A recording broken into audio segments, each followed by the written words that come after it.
ఓం నమో నారాయణాయ.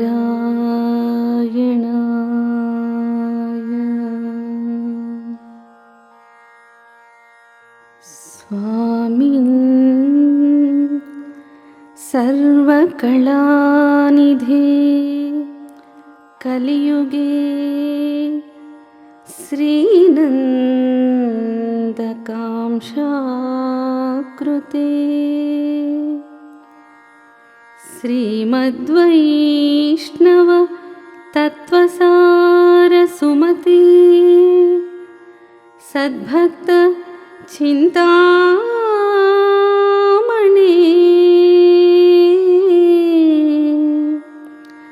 శ్రీ సప్తాచల వెంకటేశ మహిమా సంకీర్తనాచార్య.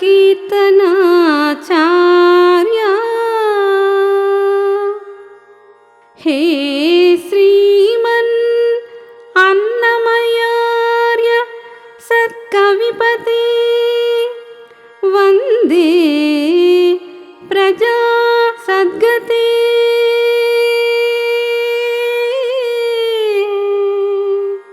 శ్రీమన్ అన్నమయార్య సత్కవిపతే వందే ప్రజా సద్గతే. అన్నమాచార్యుల వారు క్రీస్తు శకము 1408 మే 9 సర్వధారీనామ సంవత్సరం వైశాఖ శుద్ధ పౌర్ణమి, విశాఖ నక్షత్రం, కడప జిల్లా రాజంపేట మండలం తాళ్లపాక గ్రామంలో వైష్ణవ భక్తులైన నారాయణ సూరి లక్కమాంబ దంపతులకు ఆ శ్రీమన్నారాయణుడు అరిషట్ వర్గాలను తెగనరికే తన నందక ఖడ్గాన్ని వారికి పుత్రుడిగా ప్రసాదించాడు. ఏకసంతాగ్రహి అయిన అన్నమయ్య వారి పెంపకంలో చిరుప్రాయంలోనే సాహిత్యం, శాస్త్రసరాలను గ్రహించి 8వ ఏటనే హరి సంకీర్త సాహిత్యాన్ని, 16 ఏళ్ల వయసు రాగానే విష్ణు సాక్షాత్కారాన్ని పొందారు. భక్తి పారవస్యంతో భావావేశంలో పదాలు పాడుతూ చిందులు తొక్కుతూ దాదాపు 32,000 సంకీర్తనలు రచించారు. త్యాగయ్య, క్షేత్రయ్య, రామదాసు వంటి సంకీర్తనాచార్యులకు మార్గదర్శకులు మన అన్నమయ్య. కన్నడ వాగ్గేయకారుడు పురందరదాసు మన అన్నమయ్యను శ్రీనివాసుని అవతారంగా ప్రశంసించారు. మన అన్నమయ్య పాటలు తిరుమల తిరుపతి దేవస్థానం దేశవ్యాప్తంగా విశేష ప్రచారం చేయడానికి ఎన్నో విధాలుగా కృషి చేస్తున్నారు. అన్నమయ్య పాటలు జనాల నోళ్లలో ఒక భాగమై ఇంటింటా అందరినీ ఉత్తేజపరచాలని, అందులోని భాషా మాధుర్యాన్ని, భక్తి తత్వాన్ని, సంస్కరణాభిలాషను ఒంటబట్టించుకొని సంకీర్తనలు మారుమ్రోగాలని ఆ ఏడుకొండల వారిని మనస్ఫూర్తిగా వేడుకుందాము. ఇప్పుడు కీర్తనలు ప్రచారంలోకి ఎలా వచ్చాయో తెలుసుకుందాము.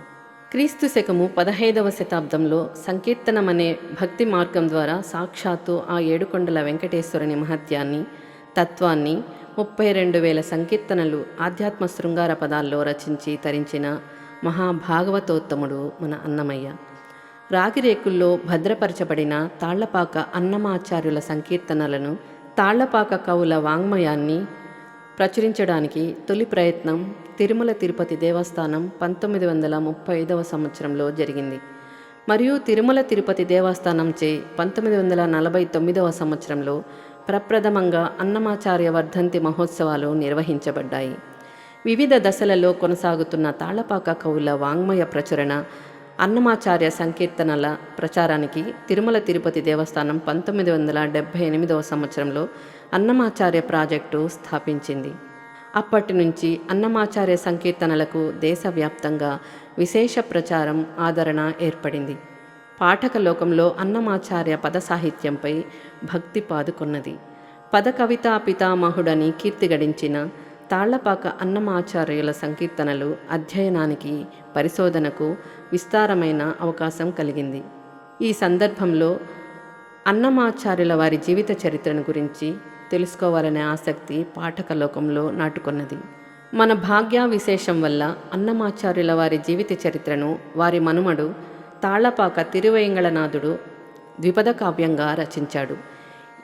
రాగిరేకుల మీద లభ్యమైన కీర్తనలను వ్రాతప్రతుల్లోకి మార్చడంలోనూ వాటి తెలుగు నుడికారాన్ని స్పష్టంగా గుర్తించి ఇప్పటి తెలుగులోకి అన్వయించడంలోనూ ఆ కీర్తనల్లోని వైశిష్ట్యాన్ని అధ్యయనం చేసి వెలుగులోకి తీసుకురావడంలోనూ ఇలా అనేక సంవత్సరాల పాటు అన్నమాచార్య కీర్తనలను అవిశ్రాంతంగా కృషి చేసిన మహాపురుషుల్లో శ్రీ రాళ్లపల్లి అనంతకృష్ణ శర్మ గారు ఒకరు.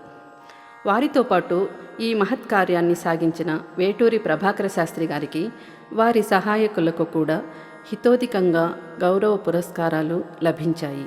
ఎటువంటి గుర్తింపుకు పురస్కారాలకు నోచుకోకుండా మిగిలిపోయిన మహనీయులు శ్రీ రాళ్లపల్లి అనంతకృష్ణ శర్మ గారు.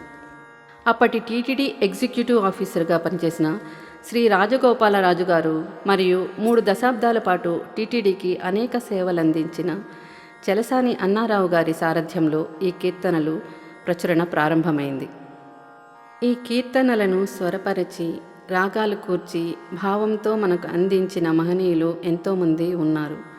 వారిలో నాకు తెలిసి శ్రీ ఎంఎస్ సుబ్బలక్ష్మి గారు, శ్రీ బాలమురళీకృష్ణ గారు, శ్రీ నేదునూరి కృష్ణమూర్తి గారు, శ్రీ గరిమెళ్ల బాలకృష్ణ ప్రసాద్ గారు, శ్రీ శోభారాజ్ గారు, శ్రీ కీరవాణి గారు, శ్రీ పారుపల్లి రంగనాథ్ గారు, శ్రీ వేదవ్యాస ఆనంద భట్టర్ గారు, శ్రీ నాగేశ్వర నాయుడు గారు, శ్రీ బొమ్మిశెట్టి రఘునాథ్ గారు, శ్రీ మధుసూదన్ గారు, ఇలా ఇంకా ఎంతోమంది గాయకులు కీర్తనలకు రాగాలు స్వరపరిచి మనకు అందించారు.